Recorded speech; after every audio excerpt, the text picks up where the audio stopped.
मौसम बहुत भयानक हो रहा है। बारिश भी जोरों की हो रही है। ऐसे में रोहन आबा के करीब आ रहा है और उसने अपनी आंखें भी बंद की हुई है। आबा जैसे उसके करीब आने लगती है तभी वहां पर अबीर आ जाता है और सामने खड़ा होकर आबा का हाथ पकड़कर उसे ज़बरदस्ती उठाता है और अपनी तरफ खींच लेता है। अबीर उसे अपनी ओर खींचकर उसे गले लगा लेता है। आबा उसे छूटने की कोशिश करती है लेकिन चाहकर भी उसकी मजबूत बाजुओं से खुद को आज़ाद नहीं करवा पाती। अब अबीर उसकी आंखों में देखते हुए कहता है, तुम्हारी सुंदरता के आगे हार गया मैं। क्या मुझे तुम्हें अपने प्यार के काबिल समझोगी? आबा अभी भी उसकी बाजुओं में ही कैद है और छटपटाते हुए कहती है, पहले आप मुझे खुद से अलग तो कीजिए, उसके बाद बताऊंगी।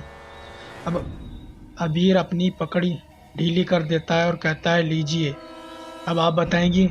अब आबा एक बार फिर रोहन के पास जाकर बैठ जाती है और कहती है, देखिए आप जो कर रहे हो ज़बरदस्ती कहलाती है। अब आप जा सकते हैं और हम दोनों को तनहा छोड़ दीजिए। तभी रोहन खड़ा होता है और अबीर उससे गुस्से में कहता है, देखिए आप एक अकेली लड़की से बदतमीजी कर रहे हैं। इससे पहले कि मैं अपनी तमीज़ भूल जाऊं, आप प्लीज़ यहाँ से चले जाइए। अबीर अब रोहन से कहता है, क्यों मेरे और आबा के बीच में आ रहे हो? मैं उसकी धड़कनें सुनना चाहता हूँ और वो मेरे करीब आने के लिए बेकरार है। अगर ऐसा ना होता तो जब मैंने ज़बरदस्ती उसे अपनी बाहों में लिया तो मुझे थप्पड़ क्यों नहीं लगाया? बोलो रोहन। रोहन अब आबा से पूछता है, आबा सच सच बताओ, तुम्हें मुझसे प्यार है इस अबीर से?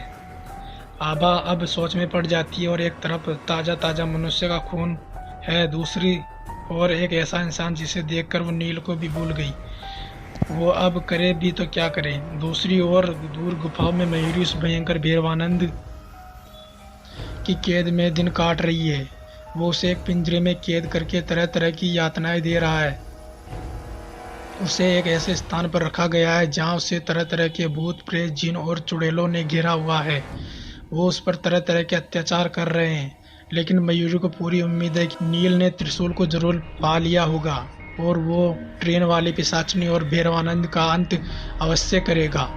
वो वहीं लेती हुई नील को याद कर रही है कि तभी वहाँ पर भैरवानंद आता है और मयूरी से पूछता है, किसी को कैसी हो मयूरी? मयूरी उसे गुस्से से देखती है और कहती है, बिल्कुल ठीक हूँ और अपने नील का इंतजार कर रही हूँ। उसकी यह बात सुनकर भैरवानंद जोर जोर से हंसने लगता है और उसे झूठ बोलता है, ये कहकर कि मैंने तेरे उस आशिक नील को अपने हाथों से मार दिया, अब वो कभी भी वापस नहीं आएगा। लेकिन तू चाहे तो तेरी जिंदगी संवर सकती है, क्योंकि मेरे पास तेरे लिए एक बढ़िया प्रस्ताव है। मयूरी की आंखों में आंसू बहने लगते हैं और कहती है, कुछ नहीं हुआ मेरे नील को, वो जरूर आएगा और तुम दोनों का अंत करेगा। अब भैरवानंद कहता है, वो कभी नहीं आएगा, लेकिन तू अगर चाहे तो मेरा प्रस्ताव स्वीकार कर सकती है। अब मयूरी कहती है, अच्छा ऐसा कौन सा प्रस्ताव है तुम्हारा? अब भैरवानंद कहता है, देखो सलाका के जाने के बाद मैं अकेला हो गया हूँ और इन सभी चुड़ैलों में कोई इतनी सुंदर नहीं है जो भैरवानंद के बराबर बैठ सके। इसलिए मैं चाहता हूँ कि तुम मुझसे विवाह कर मेरी पत्नी बनो, फिर तुम्हारा दर्जा सबसे ऊंचा होगा, यहाँ तक कि आबा से भी ऊंचा। बोलो क्या ख्याल है तुम्हारा?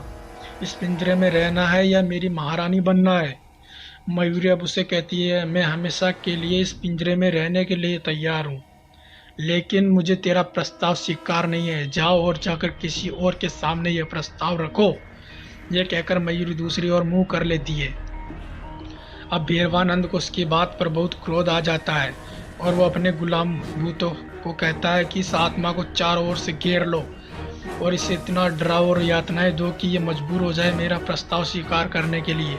यह कहकर भैरवानंद वहां से चला जाता है। वो सभी भूत प्रेत चुड़ैले जिन और पिंजरे को घेर लेते हैं और उसे डराने के लिए उससे तरह तरह की यातनाएं देने लगते हैं। कोई कोई आत्मा तो पिंजरे के अंदर भी छोटा आकार लेकर चला जाता है। अंदर जाकर वो आत्मा उसे पूरी तरह शारीरिक कष्ट देती है। कोई उसके बाल खींचता है तो कोई उसके नाखूनों को जख्मी करता है। इस प्रकार मयूरी बेचारी अपने नील की याद में तरह तरह की यातनाएं सहन कर रही है, जबकि वो ये नहीं जानती कि उसका नील जिंदा भी है या नहीं। फिर उसे एक और जन्म लेकर आना पड़ेगा। बस मन में वो अपने ईश्वर को याद कर रही है, जिससे उसे यातनाएं सहन करने की शक्ति मिल रही है।